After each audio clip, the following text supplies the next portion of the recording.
Welcome, everybody, to another episode of Sam's podcast. I'm Sam, I'm ShadesAtKnight. and we are here today to talk about Iron Man 3. It's going to be a spoiler-filled discussion. Shades and I both saw the movie, and we've done individual reviews, which you can check out later. I'll post links in the description. But we just thought it'd be really good to sort of get the both of us talking about it, because, God, there's so much to talk about Iron Man 3, isn't there? There's a lot, yeah, and having seen your review, I think we have fairly similar views. Yeah, So it'll be interesting to see what we come up with here. Yeah, I must say I was glad that someone else had similar opinions as me because it's looking like this is another one of those movies that everyone else loves and I just can't get on board with.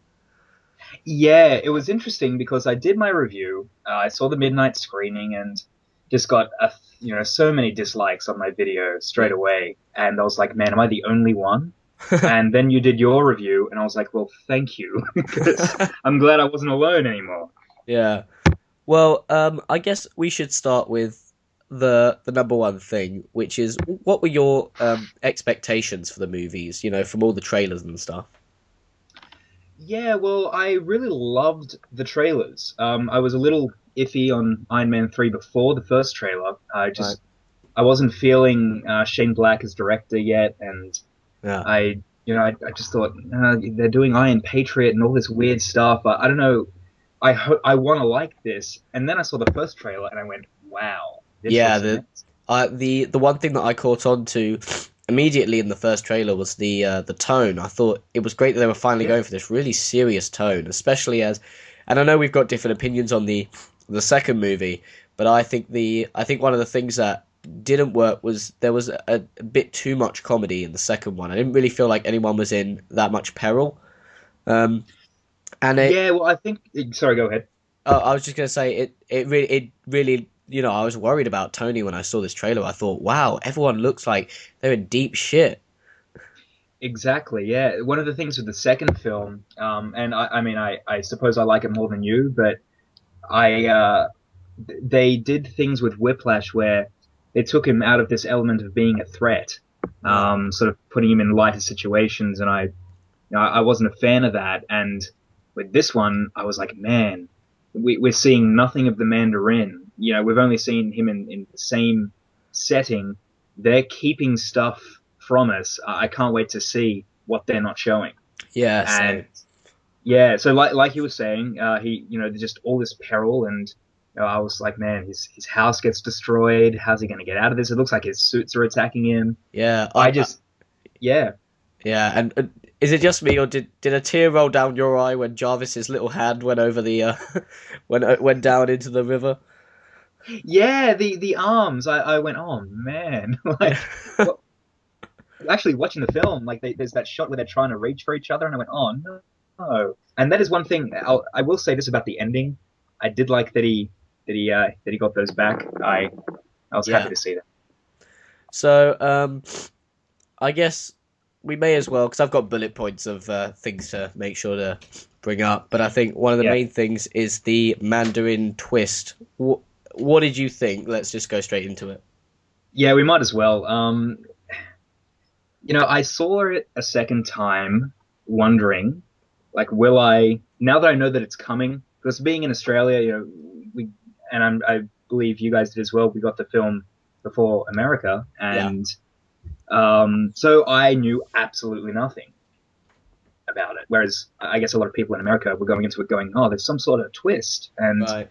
so they're at least sort of half prepared to not like something.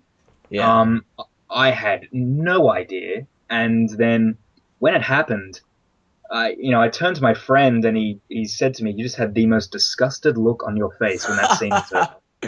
And I just was thinking throughout it, like I said in my review, it was like the Cyclops death in X-Men 3, where I was going, I didn't really just see that. No, it's coming back at the end, right? yeah, And when he didn't, and Guy Pearce did the whole "I'm the Mandarin" thing, I went, "Whoa, um, okay." And yeah. yeah, I That was shocked by it. yeah, that line to me just it came across a little bit as we've we've done all this stuff to the Mandarin, but don't worry, fans, because he's still technically in it. He's still here. He's still here, and yeah, when it's funny you mentioned about your friend. Pretty almost the exact same thing happened to me. My friend and I, who are big comic book fans, and I'll tell this to everyone. I haven't read much of the Mandarin at all.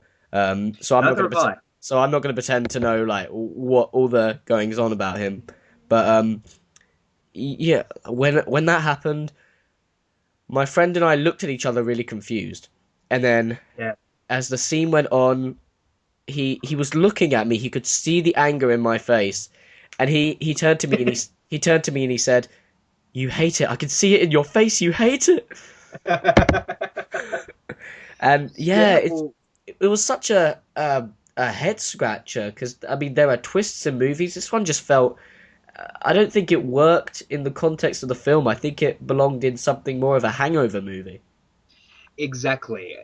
The thing that pisses me off the most about it, not so much that he's an actor, because I could kind of, I don't know if I wouldn't. This is, this scenario didn't happen. But if it turned out that he was an actor who was being forced against his will to do this, and he was just an innocent man and he didn't want to do it, Yeah. I could maybe be like, oh man, well, Killian's a bad bastard. Like Yeah.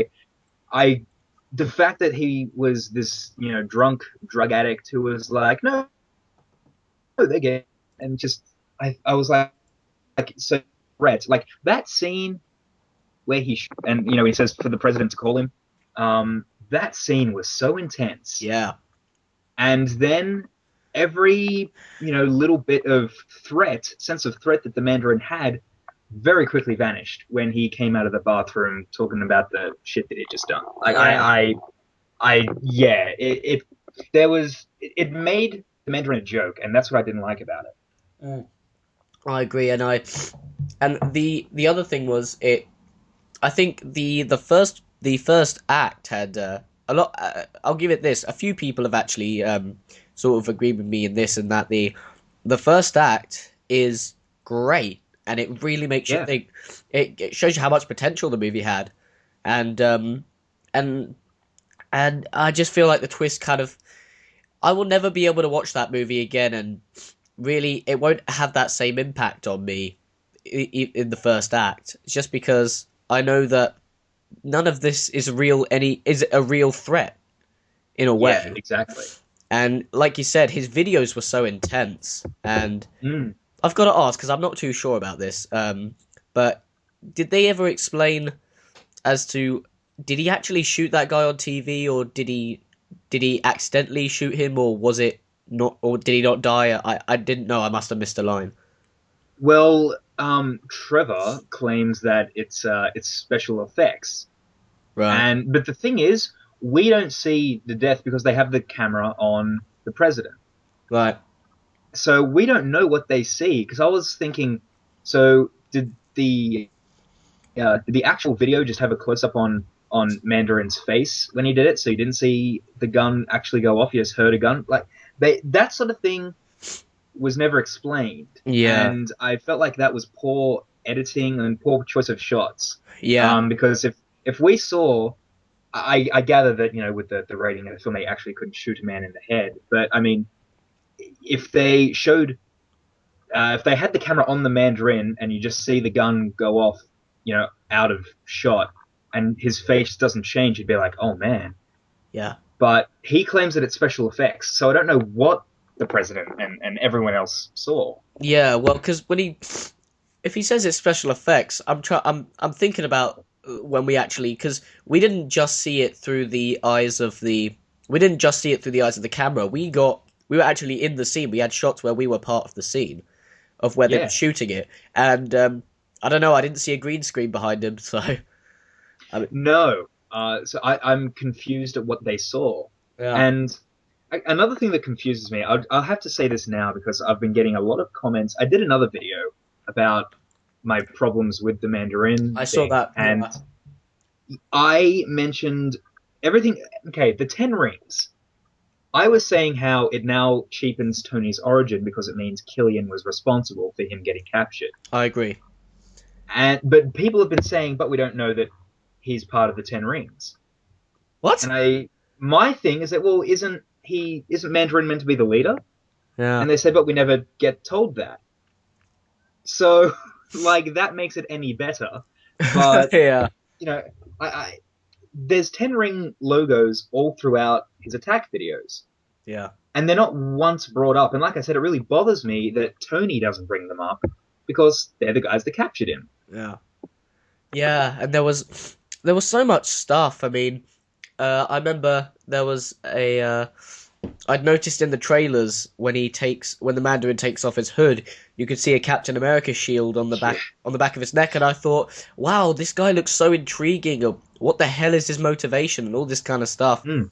Um, and here's the thing: I'm not bothered that they changed the source material. It's that it cheapened everything, and I just felt like it had turned into a completely different movie. Yeah, it's similar to in a lot of third films in a superhero trilogy.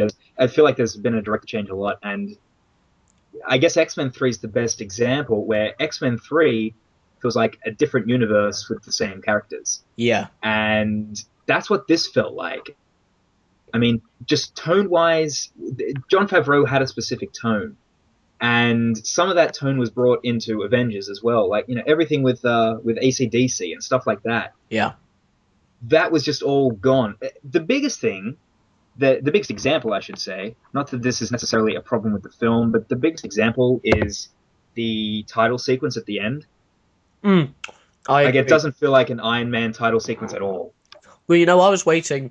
I was really waiting at the beginning to get the really cool, steel title that comes up when it goes "Zhidong," Exactly. and then it Yeah. slowly fades. I thought that was a great title that was a great little sort of thing that identified them as the Iron Man movies. And the Yeah, first, it's like the James Bond gun barrel. It's exactly, that sort of staple. yeah, and the first two movies had them, and I thought, oh, that's great. And maybe the third one will do a quick recap of, I don't know. I didn't want it. I didn't really care if it did a recap, but I was just thinking about how Iron Man 2 did it subtly with the Mm, whole recorded footage from the last movie. But yeah. yeah, I was waiting for it, and it never showed up. And then by the end, it was very kick-ass action comedy. Yeah. Oh, that's what it feels like. You're right. Uh, and I was just like, really? And this is a really stupid thing to ask about, but why did they have to? What was the whole deal about it not actually being Iron Man 3, but being Iron Man 3 where they'd written the 3 as in the word 3? I was just gonna say that I had no idea when it said Iron Man Three. My Yeah, friend and I once again turned to each other and we went, "What? yeah. That's not the name of the film." And it was a random thing like that made zero sense to Well, include in this film.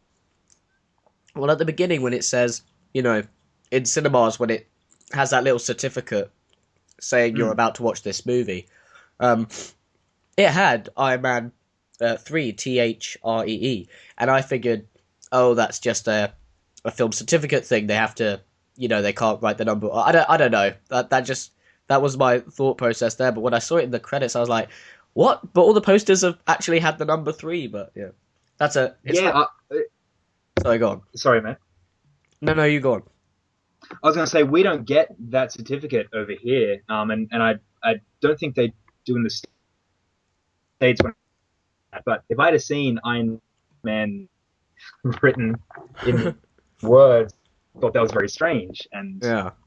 yeah, Hmm. Right. So let's go on to Guy Pearce. I love Guy Pearce. I Um, I think he's a great actor. Um, Me too. Yeah. so I'd say that I'm really not too sure about his character. Well, it's the thing. I think he gives a great performance with material that is just so, you know, non-existent. Yeah. His motivation makes zero sense. Yeah. Uh, and he's got that motivation of, oh, this character was a dick to me once, so I'm gonna do something evil. And it Yeah. was very much. People have compared it to Riddler in Batman Forever. Even down to the glasses and the crazy hair, and Yeah, I can um, kind of see that. yeah, and it's that it comes out of nowhere. Okay, we see him like showing Pepper his giant brain, and he's just this different looking guy, and we never get told how he goes from the crazy guy that we saw at the beginning to that guy, Yeah. and he does that little monologue where he says, you did this to me, and I nearly committed suicide, but then I realized I was anonymous. Yeah. I was like, so that's enough motivation to create a terrorist organization, okay? Yeah. I mean, some other And, people yeah, would just, I don't know, go see him when they're finally successful and say, "Screw you, I made it." yeah, Yeah. exactly. Like, it was from one extreme to the other. No pun intended, but Mm. it it just came out of nowhere, and I don't know how exactly he formed the partnership with Maya Hansen either. Yeah, this guy managed to. It is so weird. I've kind of seen, and I have seen this kind of like, oh, he was a dick to me ages ago, but now I'm going back for revenge, and I was kind of thinking, oh, come on, the Marvel movies are better than that. Give us something a bit. Yeah.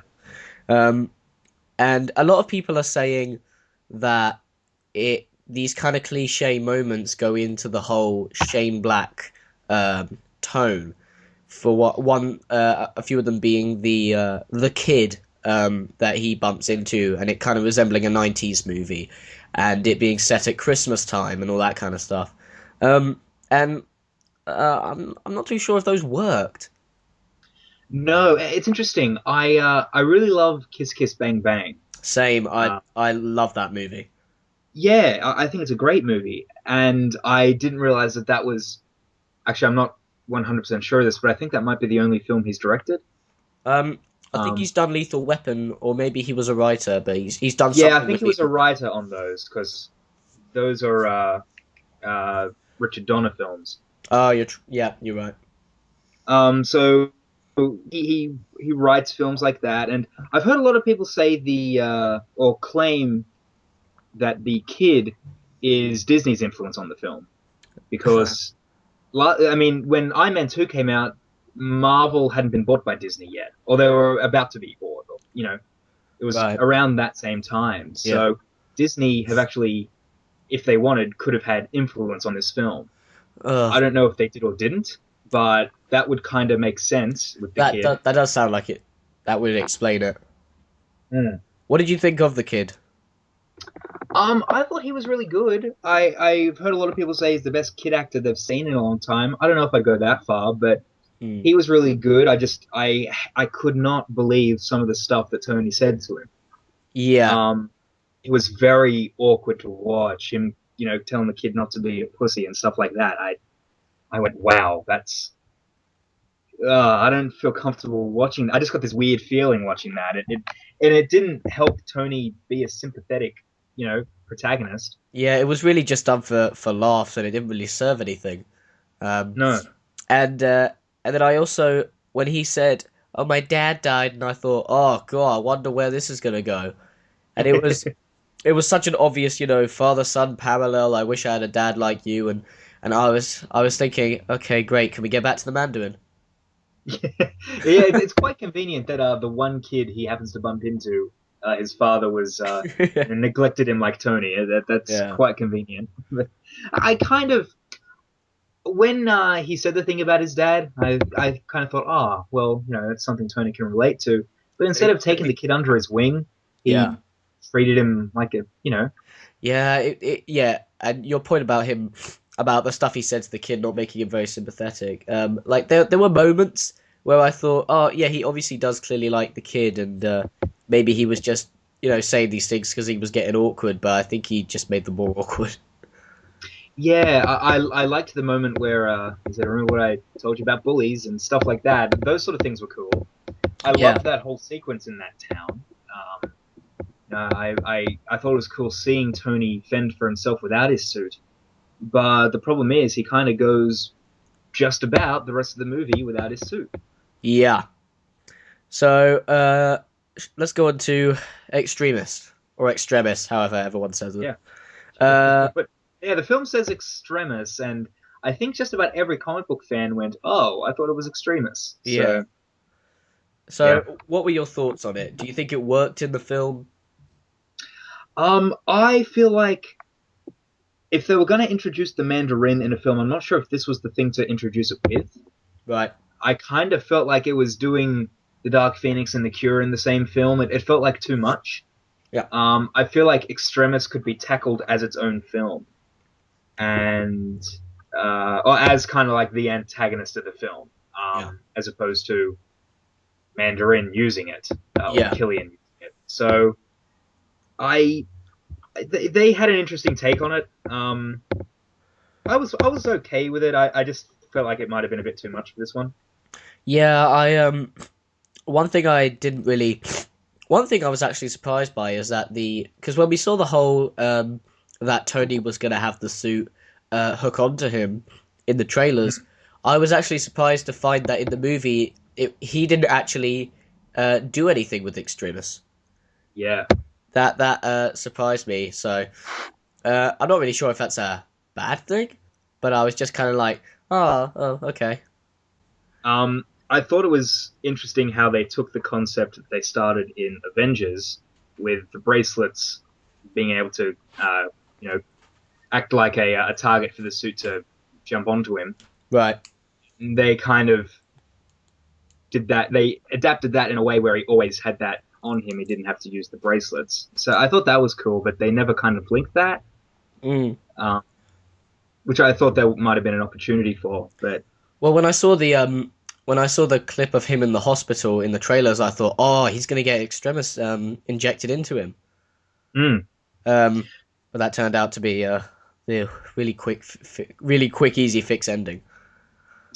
yeah, that really bothered me. He, I thought when I saw in the trailer that he might be getting the arc reactor out, really? and yeah, I thought, oh, they might be. It might be time to do that. Okay, I was so angry at how they did it because they basically just did it in a way that said he could have done this all along. Yep, that's And exactly the problem.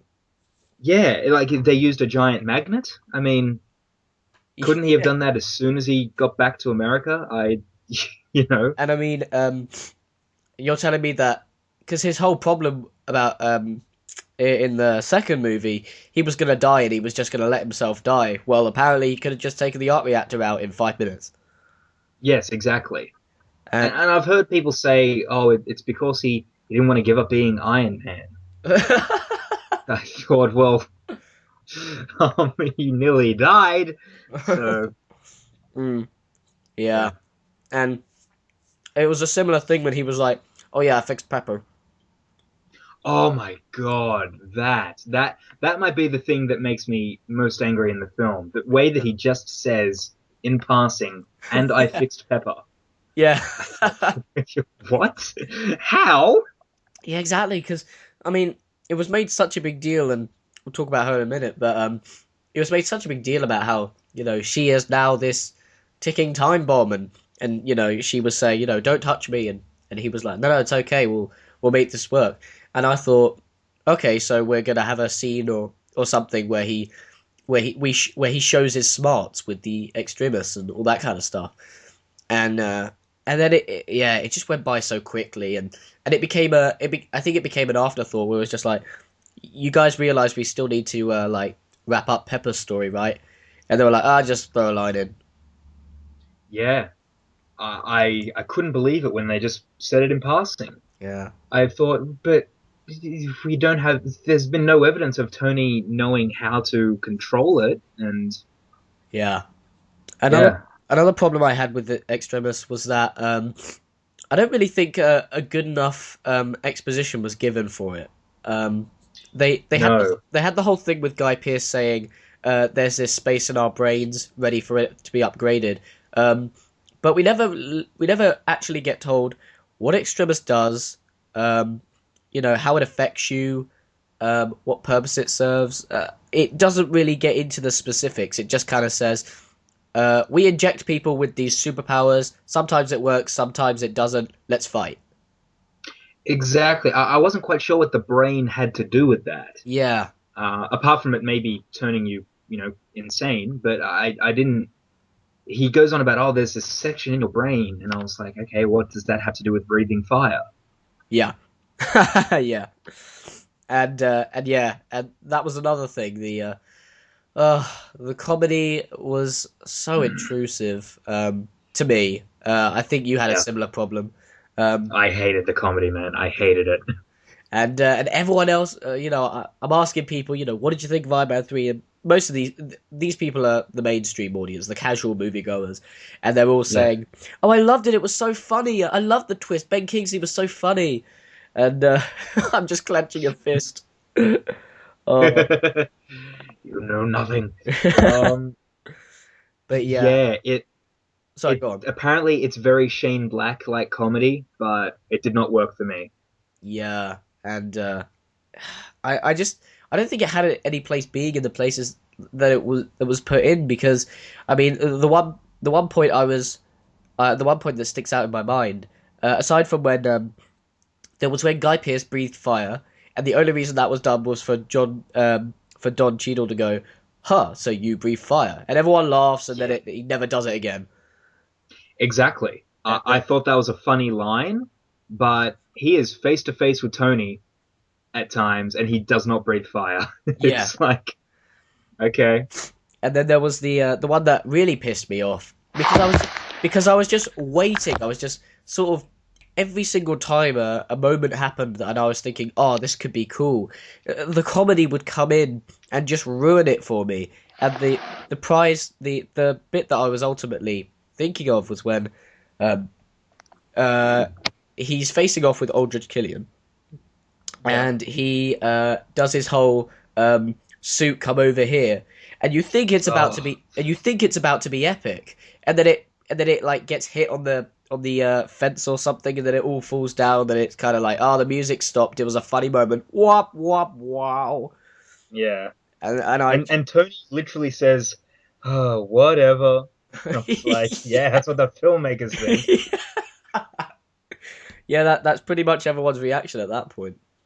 Yeah, like when that happened, we've had comedic moments when in the fight scenes with Tony in the three films before this, but Yeah, it's like this is this tense moment, and here comes his last hope, the Mark 42, yeah, even though there's 1,000 other suits flying around, and he, it breaks away, and yeah.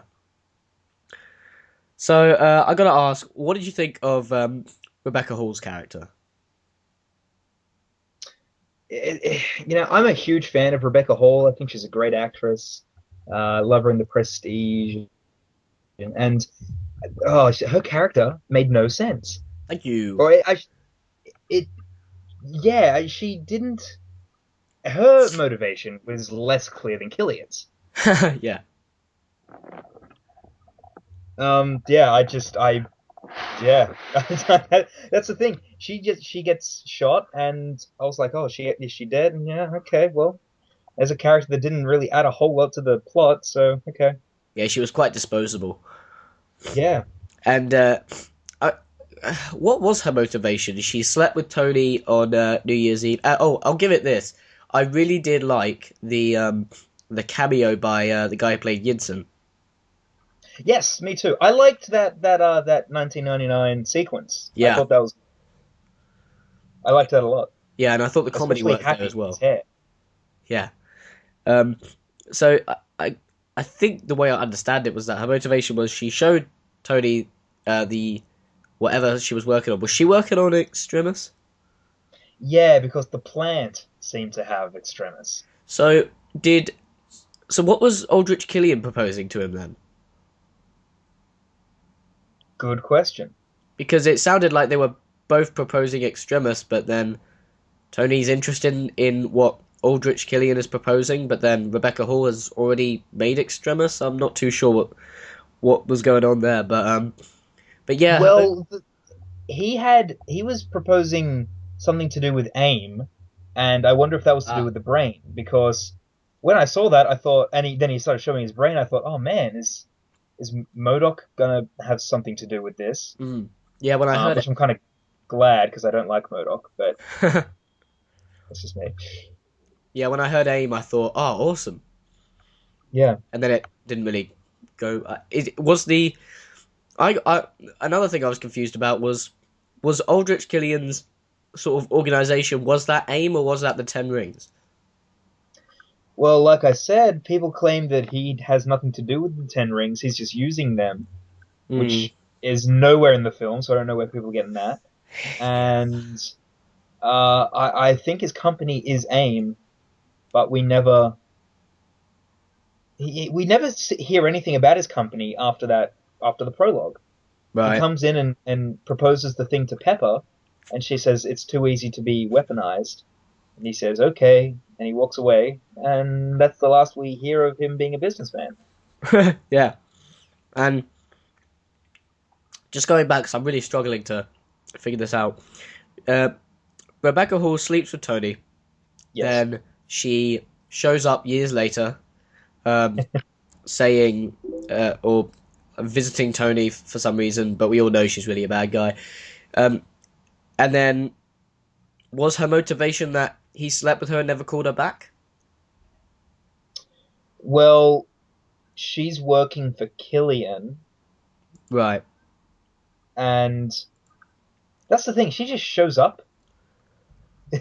Like after 11 years, she just shows up. Yeah. I and that kind of bothers me. Like she doesn't come to him and say, "I don't know if you remember me," blah blah blah. I work for Killian, and I'm afraid that he works for the Mandarin. It takes her to come in and have an awkward moment with Pepper, and then they argue about that frickin' bunny, Oh my and god. then the house gets destroyed. And the house gets destroyed while she's in there.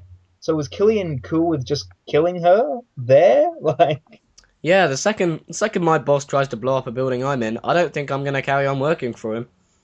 no, I would quit. Yeah, exactly. And uh, the thing that annoyed me most about her character was how unbelievably predictable her arc was.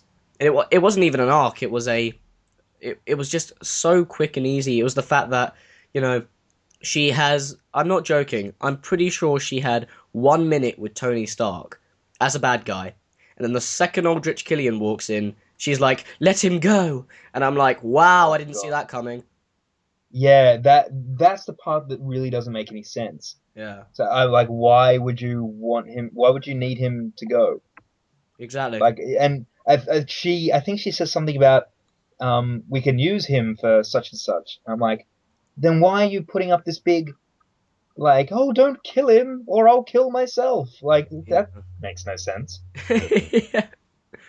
Well, because was Aldrich Killian's plan to um have him was to capture Pepper and then force Tony to work on the Extremis stuff.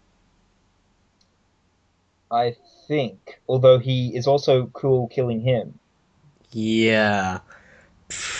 It the problem here, Shades, is that it doesn't really seem like the movie feels coherent. There are so many things that don't make sense, and if you really think about them, it it doesn't really feel like it was written very well.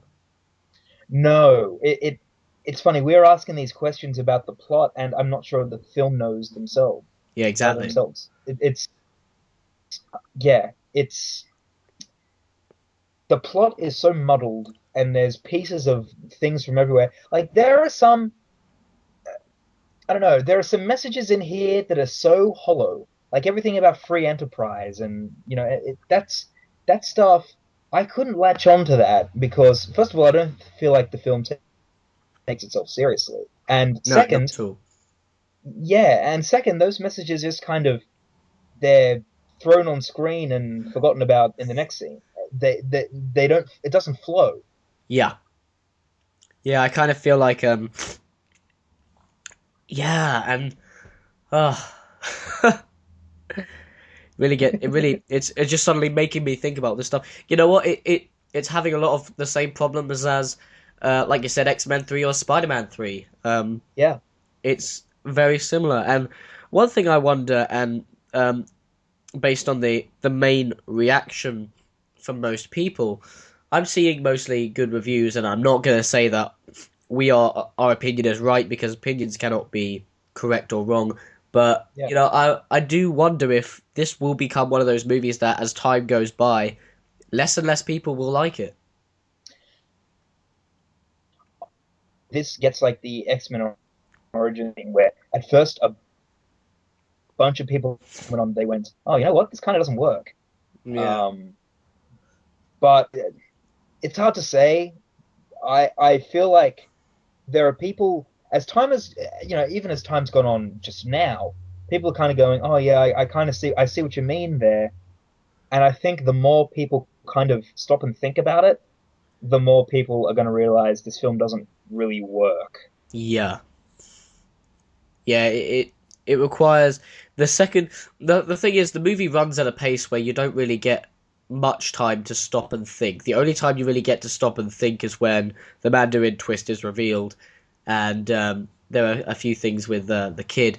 But after that, from then on, because most of the problems are in acts at the end of Act Two and Act Three, um, Yeah, and uh, and those two parts of that part of the movie runs at a pace where you don't really get time to stop and think. exactly. I love the action in the movie, generally speaking. I think there's a lot of great action. I love the scene with his house getting destroyed. Yeah, I particularly cheered when he took out one of the helicopters with a piano. I thought that I was thought that great. was awesome. Um, Yeah, and my I'm. friends and I just went, "Oh!" Um, but at the end, those Iron Man suits are so expendable. Yeah, And once again, people have said, "Oh, they can all explode at the end because they're all prototypes." And I said, "Well, but are they? Because Tony is really keen to use those to find the Mandarin. Like yeah, when he's talking to Rhodey about, I have this suit and I have this suit.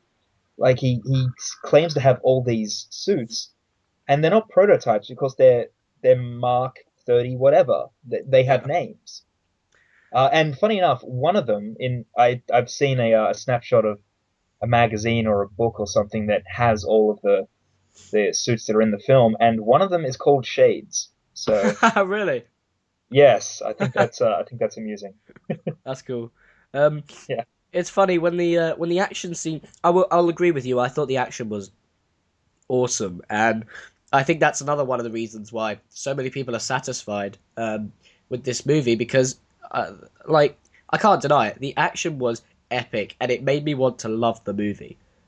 yeah, And I mean, one of my and I agree. The house getting destroyed, all that stuff worked for me, and even the tone with the like, it did feel like he was in trouble, and I was thinking, quick, Pepper, get out of there so we can put the suit back on, yeah, and that stuff was great. And my favorite part of that whole scene was when Jarvis said, "Sir, hold your breath," and the arm came yes, off, and he pulled him up.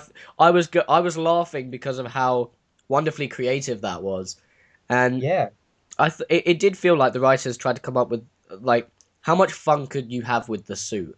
How many creative things could you put in one movie? So I'll give it that. One thing I thought was a bit eh, was when all the Iron Man suits came. One of the problems I had was the first one was that I didn't want them to show that in the trailers. Um, yes. I'm the same. Yeah, yeah, in fact, I didn't want them to show a lot of things in the viral marketing because I think it spoils way too much. I avoided the TV spots like the plague um, for this movie, so did I. After I and watched the first one, I went, well, Pepper in the suit could have been a great surprise. So thanks very much. So yeah, I stopped watching them. yeah, yeah. Like my friend just said to me, "Oh, have you heard? Pepper's gonna be Iron Man," and I went, "No, why would you tell me Why? that?" and yeah, the only thing I thought about the whole suits thing was that um, I was watching Belated Media's review of it just before we started because he'd uploaded it recently, and he made a very good point that it kind of felt like it came down with lightsaber syndrome, where like in Attack of the Clones, when there are there are lightsabers all over the screen, and it's Yeah. so many flashy things on screen, and I'm inclined to agree to a point there. I do think it was a bit like it was a bit much. Yeah. And especially when Tony puts on a suit and he gets out of it, and then he puts on a suit and he gets out of it. Yeah, And there's the reason of him not giving Rhodey a suit is completely preposterous. yeah, yeah, yeah. The fact that Tony can just be like, yeah, Jarvis, I need another suit because I thought the reason was when he first said I can't give you a suit was because only one of the suits opened up and the rest were robotic and all that Yeah. stuff. But no, it turned out that he could just open up any one he wants and get in there. Yeah. So why can't he give it to Rhodey? Um, Yeah. He's like, oh, it to you or whatever he says, and it's like, okay, well, just let your friend there, you know, open and ready to die. That's awesome, Tony. yeah, exactly. And it was like they were way too lucky in the fact that Tony would get into a suit and then someone would blow that suit up, but Tony would manage to survive. He'd jump out and land Yeah. somewhere, and then he'd go and jump in another suit, and the same thing would happen. He'd just get out alive, and I thought the exact same thing with Rhodey. He was being carried by an Iron Man suit that got blown up. Then he like swings on a massive thing to get to the president. It was very God, these guys are not going to die at all, are they? Yeah, I know. It was somebody has said it's very much like Lethal Weapon 2, which I guess makes sense. But I just that whole sequence, so much stuff is happening. And actually, one thing that annoyed me with it was the suit that looks like the Hulkbuster. Yeah, Like they teased everybody by putting that in the trailer, and yeah, it's in the movie just as long as it is in the trailer. yeah. It was only for marketing. Yeah, that was to It's get people to go, "Oh, look at this," and then they didn't do anything with it. I'm not saying that Hulkbuster should have had should have had something huge to do, but it literally did what it did in the trailer. And no, I'm I like, well, agree. why would you show that? Yeah, no, I agree. I think it kind of it's the same kind of problem that I had with the web shooters in the Amazing Spider-Man. They show it to us in the Yeah, trailers, and that's how long it is in the movie of him creating it. And I'm just thinking, yeah, like is that it? he should have run out of web shooters at some point, Yeah, or web shooters. That would have kind of given them a bit more to yeah. would have given them a bit more significance. You've got an opportunity to give him another sort of kind of weakness here, to Yeah, make him more vulnerable, and they don't take that opportunity. But my friend made an interesting point, and now I'm kind of wishing that this had been the case. When uh, actually, let's talk about Pepper first before I get to it. Did you believe that she was so dead the second they tried to make us believe she was dead? Because I didn't. no, not at all. Yeah, I'd be surprised if anyone was like, "Oh no!" yeah. I thought, well, I heard a that's gasp from obvious the she's alive. yeah, I heard a gasp from the audience, and I was like, "What are you guys doing? She's obviously not dead." Yeah, And yeah, what I was gonna say is the bit when Aldrich Killian says, "I'm the Mandarin," and then he gets hit, oh, which was another comedic thing that just quite literally pushed him off screen. yeah, But one of my friends said I thought that what hit him was the Hulkbuster armor, and I thought that would have been a great reveal because it showed up for a second and we didn't see it again. exactly. Yeah, it was And there to hold up a piece of like scaffolding. That's all it was there for. yeah, exactly. And I didn't see it fly, so I thought, well, make his job to be like just absolutely destroy everything on ground. Uh, Yeah. but I guess he blew up with all the others off screen.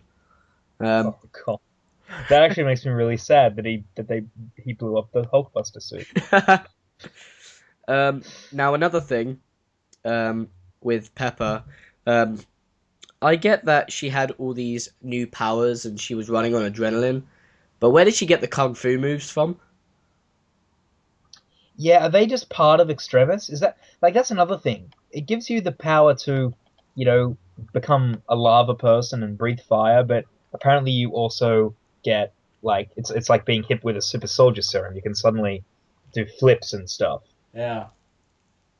And she just looked so determined and like she knew exactly what she was doing. And then the second Tony opens his mouth, she's like back to Pepper again. And I'm thinking, what's going on here? Yeah, it there could have been a real cool. I don't know if I would have necessarily liked this, but I feel like what could have been better is if he's trying to calm her down, like kind of like a Hulk thing. That scene in Incredible Hulk where Betty is saying to him, "No, Yeah, Bruce, yeah, come back," and they could have done that kind of thing where Tony's trying to get her to get Pepper to come back. yeah. Um, Instead, he was just like, "Pepper, hey, it's me. It's okay." And she's like, "Oh, Tony, what was that? That was violent." Oh, I hated that line. I didn't care for it either. Oh, uh, and um, and yeah, a lot of I'll give in this. Robert Downey Jr. was amazing as always. In Yeah, his he's the performance. perfect Tony Stark. Yeah. I just kind of felt like a lot of his dialogue. It kind of made me want to slap him in the face and just say, "Take this seriously, for God's sake." Um, Yeah, like I get that he's a narcissist, but come on, man. yeah. Like there are even moments in Avengers where I was like, I'd kind of like Tony to take this a little bit more seriously. Yeah. And apparently I'm the only one who felt that, but I uh, I felt it 10 times more in this. Yeah. Well. Him just treating it like it's no big deal. I was like, oh no, it is a big deal. Can you take it seriously? Yeah, and like you were saying, it does feel like because the Avengers was so funny, Yeah, but it also had it was a perfect case of it had comedy, but it was serious and it took itself seriously. It played everything straight. Um, I thought it found that perfect balance. Here, I think they were just like they had written a perfectly serious story, and then they were like, well, the Avengers was so funny, we've got to put a bunch of jokes in here. yeah. So And the so problem they with just that, sorry, go ahead. pinpointed areas where they could say, oh, well, he'd react in a realistic sort of way. He'd react in this sort of jokey way, and yeah, it didn't work for me. Yeah, the thing with Avengers is that they had the mind of Joss Whedon, and Yeah, with all of Whedon's work, whether it's Buffy or Astonishing X-Men or what have you, his work is very funny, but you still care about these characters and it's still taken seriously. yeah. And Joss Whedon's first and foremost thing that he focuses on is the characters, and exactly. he's a great character writer. He knows how to write characters that come together to become a family. And yeah, I'm so glad that he's staying on for Avengers too. And I just kind of felt like I don't know, Shane Black's tone with I don't think it really worked. I'll give it this. I don't think the movie worked so much as a wrapping up of a trilogy. I think it worked a little bit more as the start of Phase 2. Interesting, because I didn't feel like it worked as either. Really? Um, yeah, I didn't like it as the beginning of Phase 2. I Well, excuse I me, didn't. I didn't. Sorry, go ahead. I was just gonna say I didn't really like it as the beginning of Phase 2. I just think if I had to choose which it worked better as, in terms of wrapping up the trilogy or starting the next phase, I think it kind of worked a little better as a follow up to the Avengers. Um, I but guess for, that's true. but for Yeah. things to but like you said for it to basically open the door for future movies, I don't think it really worked at all. It kind of felt like it bookended it at the end. Yeah, it's weird. Like that ending voiceover from Tony feels like this is the end of the Iron Man trilogy.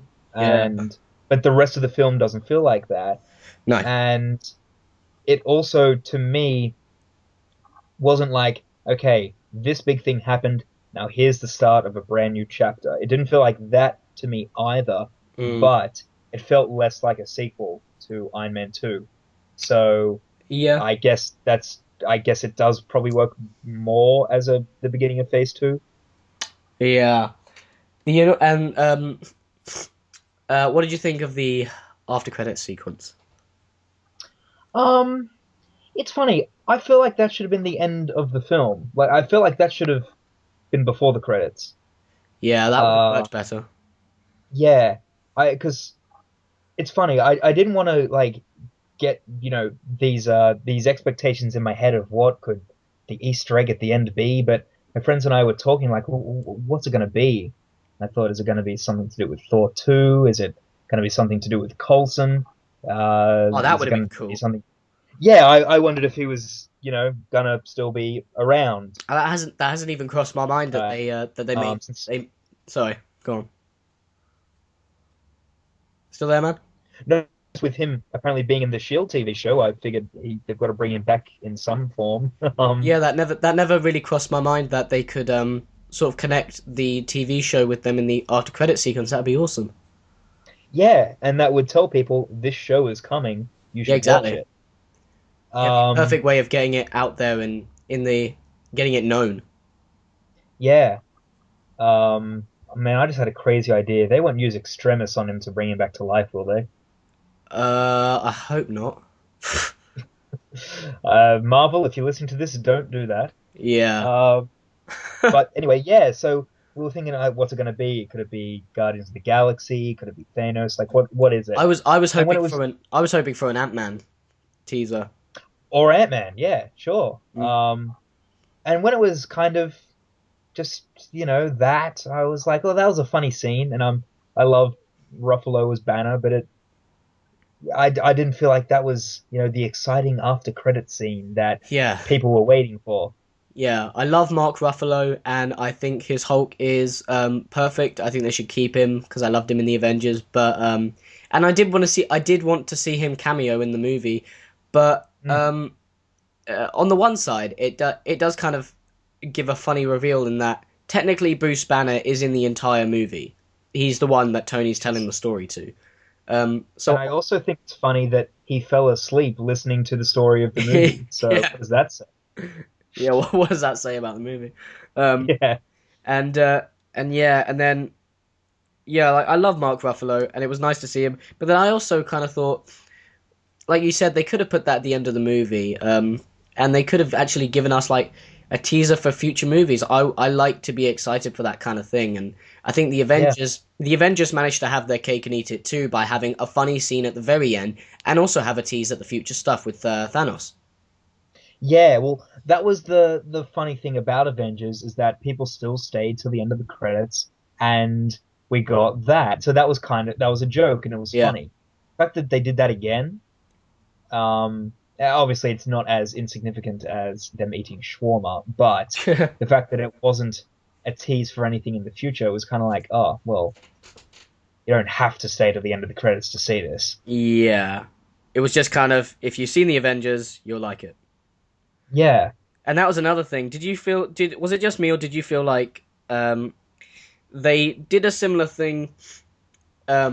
I think it's more annoying here than it is with I don't know. You can be the verdict of this, but I felt it was kind of a similar thing to where in the Dark Knight Rises they pretty much were like we cannot mention Heath Ledger's Joker at all, not one mm, bit. And here I kind of felt like, well, we can't have Shield come in at any point. We can't have all these people because I mean that's the number one thing. This felt like a ginormous, epic threat, and I'm thinking, where the hell are the yeah, Avengers? Where the hell is everyone? I'd like at least one line about. I mean, like someone can you imagine one line about uh Jarvis, I need help. I'll call Bruce Banner, sir. Oh, he's stuck in traffic. I mean anything. Um, yeah. I'm surprised that Shield had nothing to do with it. I feel like Marvel heard what people said about not liking as much Shield as there was in Iron Man 2, and went, well, we can't have them here. yeah, Um, exactly. it was to the other extreme, and I I like them in Iron Man 2 because until that last scene, it's not they don't have anything to do with the Avengers. Hmm, They're there to help Tony, and yeah, they should have been there to help Tony in this one, especially when they were looking for the Ten Rings in the first film. yeah, true. Perhaps it's something to do with the fact that it was so um, it was received in such a negative way from the audience that a lot of people saw it as just a trailer for the Avengers, and I wouldn't have felt that way if they'd just given a bit of exposition as to who Nick Fury is and all that kind of stuff.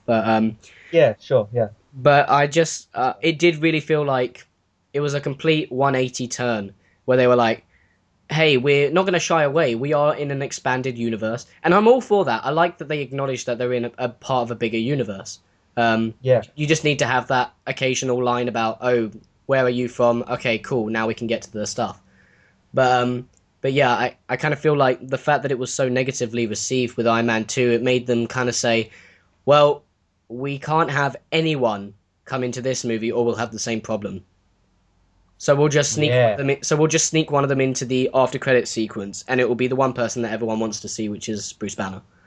So yeah, on the one hand, yeah, it was great seeing Mark Ruffalo again. On the other hand, um, can we get like a tease for a future movie? yeah. And the way I really liked Killian's line about since that big guy with the hammer fell out of the sky, everything's changed. Oh yeah, You know, I liked that line a lot, but there was no.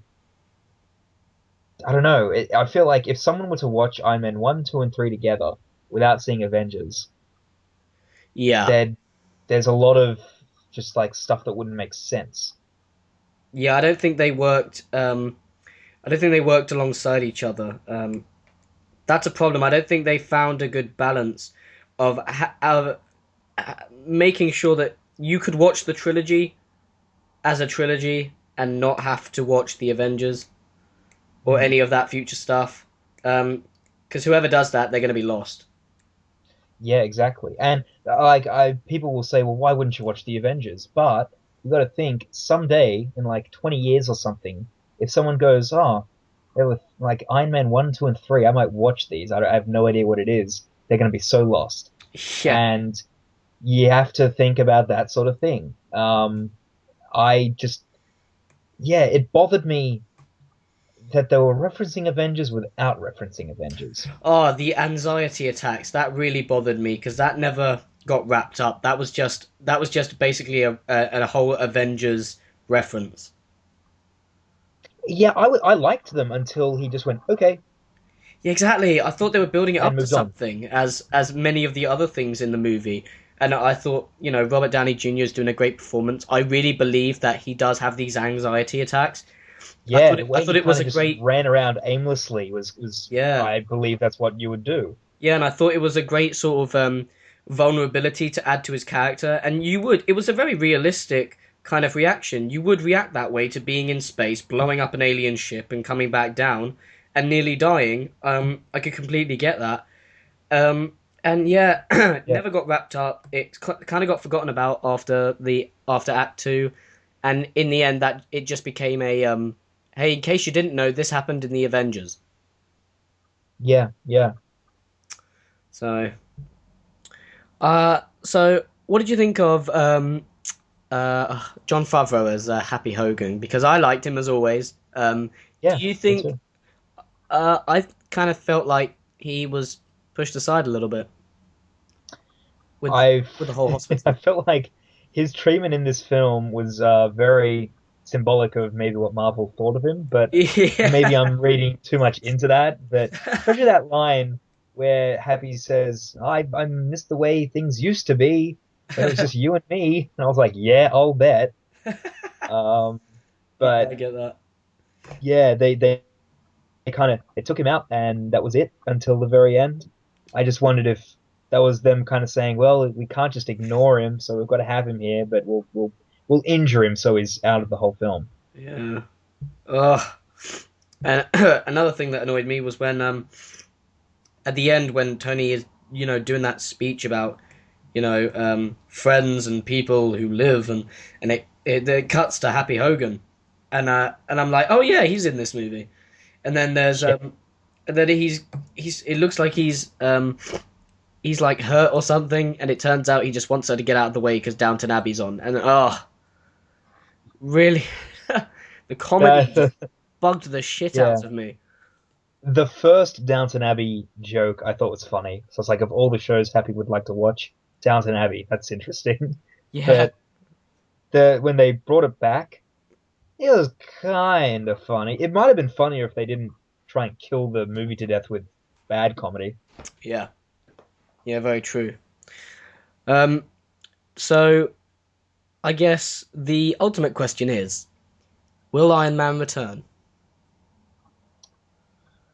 Well, they claimed he would in the credits. They didn't say in what, like, Yeah, they when they used to. said Yeah, they used to Thor will say return in in the the Avengers Avengers and or that stuff. Captain America will return in the Avengers. It was just Iron Man will return. Yeah, So it kind of I don't felt know what like that means. yeah, Yeah, I'm just not sure. yeah, it kind of felt like kind of felt like they finished the movie, and Robert Downey Jr. still hasn't gone through the whole legal stuff about whether he'll return. So Marvel were just like, just say he'll return, and then we'll give him a cameo if he doesn't want to return. And Yeah, yeah, I wondered if that was going to insinuate that maybe Rhodey was going to be in the Avengers too. well, uh, saying he might be. There's a rumor going. Oh, okay. Well, he said Oh, that. Sorry, go on. yep. I was just going to say well, actually, this will help, but so yeah, you go on. Sorry. Okay. Well, people are, he said to some people that were interviewing him that he would he'd very much like to return in the Avengers too, and I'm pretty sure I think he might be signed on to return, but I'm not too sure. I don't think he has actually. I think I'm making that up. But one thing he Mm. said was he mentioned a War Machine movie, um, as in he'd like to do it, not it might happen. But I'm pretty sure most people are like, yeah, yeah, that's not gonna happen. Yeah, it's kind of one of those things where it's like, yeah, Black Widow's not going to get her own movie. Yeah, Mother's bullshit. It's just that's how it is. And I would be he. I gotta say, Rhodey was probably my favorite thing about the movie. I really Um, enjoyed him in this. I didn't like him in the second one much because I mean I just mhm. found that he was bitching the entire time, and he was also a bit stupid at times. But I gotta say, like when I thought Don Cheadle was very good. I liked that to see him kicking ass, and I liked the bit uh when the suit actually has to open and there's nothing he can do about it, and he goes, "Oh, here we go," and then he starts, Yeah. he jumps out, and I thought that was great. I thought he worked very well alongside Robert Downey Jr. as well. So I'd Mm. very much be open to seeing him return.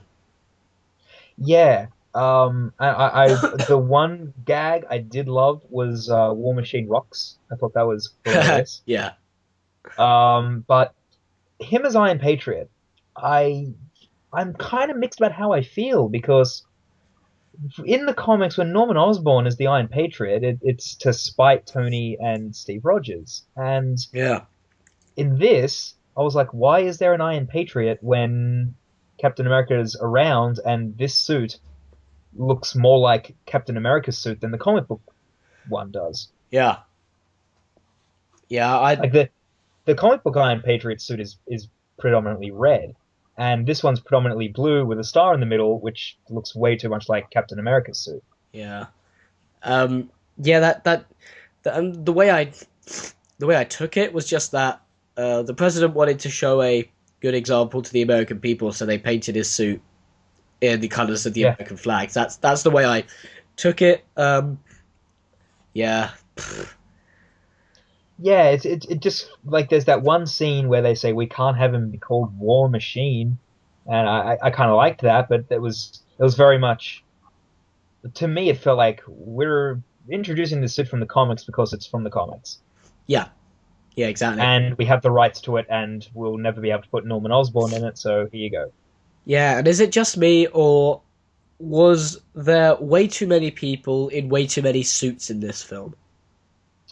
Well, the Iron Patriot suit, everybody got a turn. Yeah, Um, like Cold Blood did, and the president, President Warren Ellis did. yeah. Uh, yeah, I kind of everybody like got the a turn. comedic touch with the president being in the sorry, with the president being in the suit. But other than that, I kind of felt like especially as the whole thing here is that Tony got rid of the arc reactor, which should imply that he can't be Iron Man anymore. Well, everyone else in the movie doesn't have an arc reactor, and they managed to get into the suits. Yeah, my guess was that all these suits just have an arc reactor built into them. Yeah, Um, but once again, I'm not certain of that. It's just kind of that whole notion of in Iron Man 1, uh, Obadiah had to steal Tony's arc reactor to use Iron Patriot and sorry to use Ironmonger. Yeah. And in Iron Man 2, there was that thing where like, do you think that's the power source? Yeah. When Rhodey takes out the arc reactor, but that's not brought up once. Yeah, And well, the problem is got if a we thousand Iron Man suits flying around.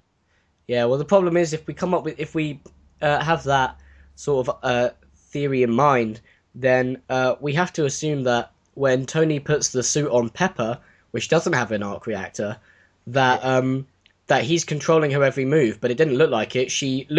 It looked exactly like, she was moving the suit herself. She was controlling it and everything. yeah, that suit is so poorly explained about Yeah. how it works because Pepper's able to move in it fine. Killian is not able to move in it. Instead, Yeah. he's just like, no, and he explodes. Oh, I gotta say, I thought that would have been a much more epic way to kill her off Yes, I because agree. he seemed um it, because the second he died, I turned to my friend and I was saying that is that's the one case where it's so obvious how the villain is practically invincible until the plot needs him not to be. Yeah, exactly. I mean, And sorry. like I've said, that's cool, man. Like I said, he breathes fire, and that's just Yeah, completely forgotten. That yeah. I mean, feels like a big superpower to forget that he has. yeah. And I mean, like, you would have thought that an entire suit that's covering him, exploding around him, would have killed him, as opposed to Pepper throwing, was it a tiny little missile? Or she throws some kind of explosive? I was gonna say, how does he die? I can't remember. Well, she gets something out of the suit. She like she using her kung fu abilities. She manages to press Right. something with her foot, and I think a weapon very similar to the ex-wife from Iron Man 2, Oh, okay. except this one actually Except it does what it's works. supposed to do. And she just throws it at Killian, and then she uses her big fire beam, and she blows it up, and Killian's dead.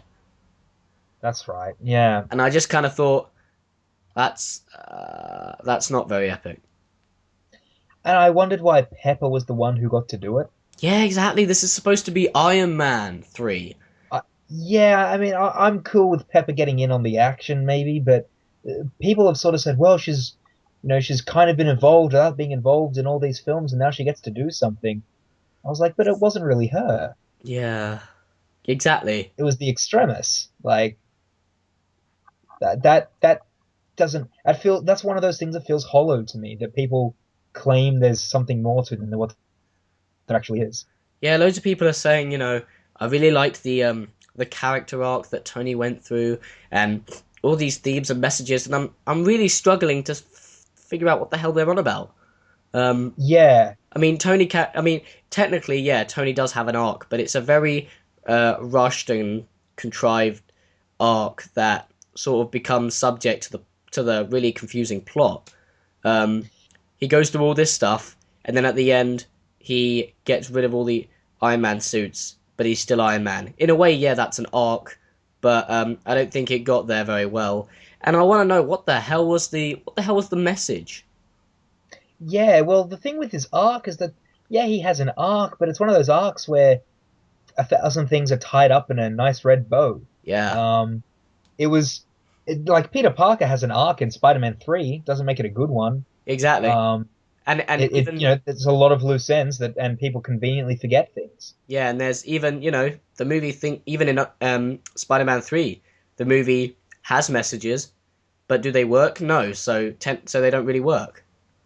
Yeah, You know, and the message of this film is actually I don't know what is it. I have absolutely no idea. People will probably, I think people will stretch themselves to try and find stuff, because you can basically suck meaning out of anything, and Yeah, that's an annoying thing. There are times when there are themes in movies that are obviously themes in the movies, and then there are times when people just are sort of making up stuff.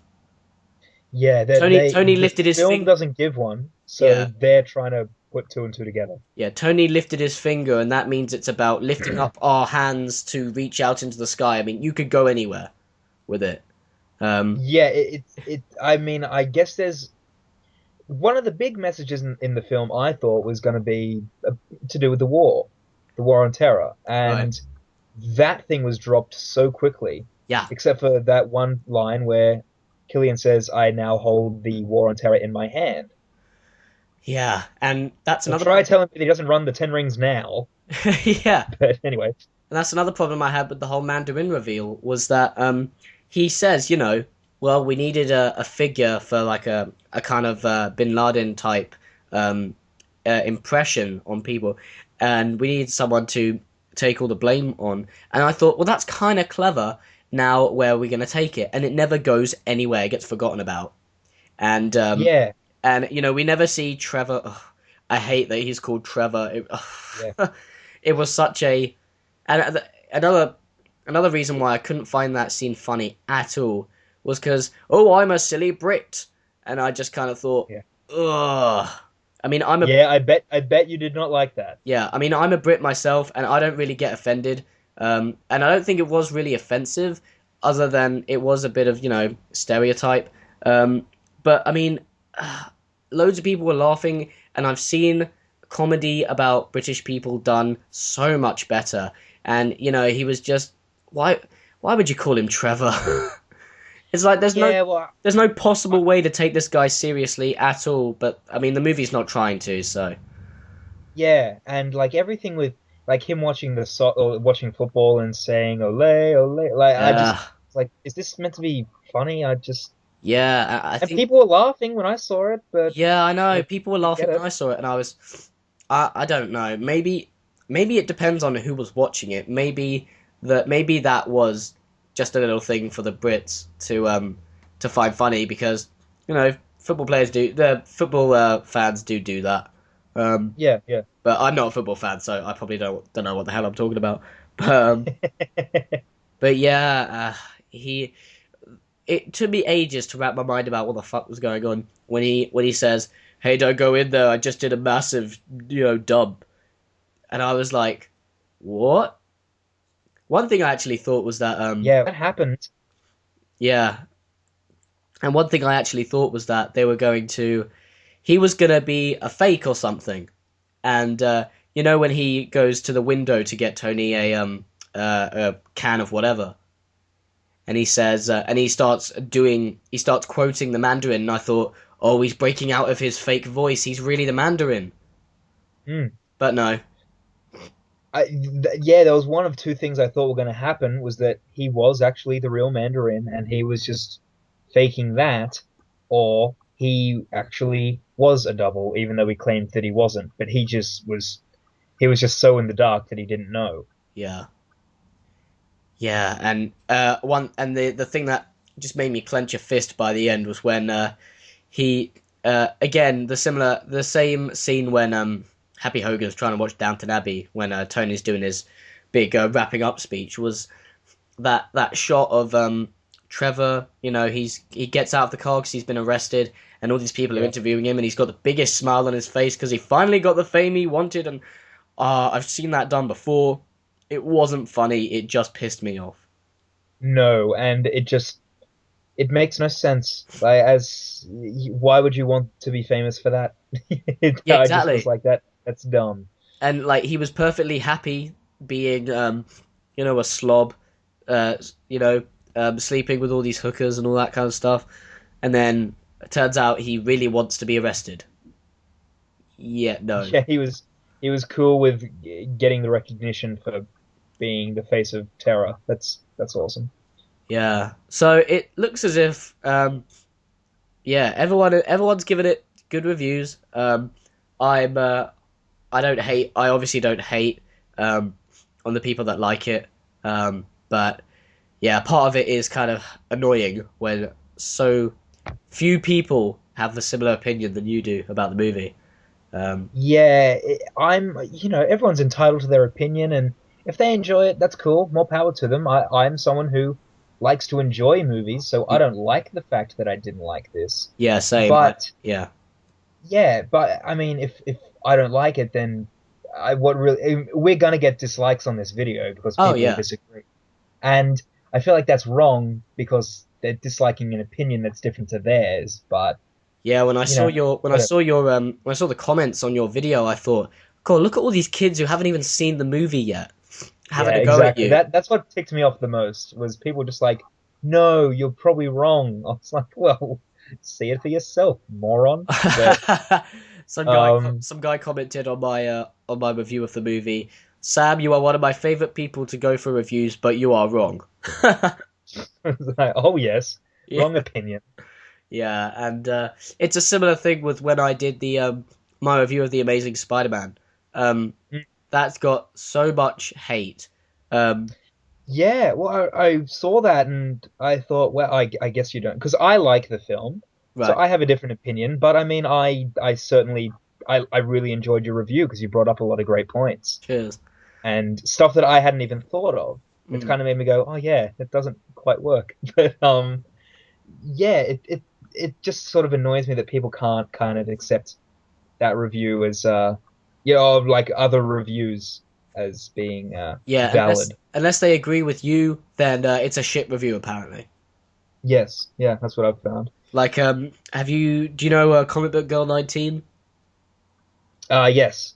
Yeah, she posted a rant about the movie, which is essentially a spoiler heavy review of it, and she Yeah. expressed her dislike for the way the movie was handled. And the top comment was "fuck this review," and I just kind of thought, oh, for God's sake, you know, be Yeah. accepting for God's sake. Everyone's entitled to their opinion. The second someone says "fuck this review," the reviewer can then return to it just by saying, "Well, fuck your opinion." You know. Yeah. No one's tying you down in a chair and forcing you to watch it. So if you don't like it, move on. There's no reason to leave comments like that. Yeah. So if you're thinking of writing a bad comment right now, think again. So this has been really fun, man. I really enjoyed this. Me too. We've been talking for a while now about doing a video together, and thank you to Shane Black for giving us a great opportunity. Yeah, well, because I really want to do, I still want to do the a podcast on Days of Future Past because I'd love to get talking about the movies and all that kind of stuff. And Yeah, definitely. Brian Singer has posted so many Twitter stuff things, um, Yeah, he has. which is quite fun. Although I do really hope he avoids getting too spoilery nearer to the film's release. Um, Yeah, I think he'll. I guess he's. I think he's somewhat new to Twitter, and it's just like, man, how come more people don't do this? yeah. I'm still And waiting for Cyclops to get his chair, and I'm not sure if I'm going to get that. So yeah. we'll see.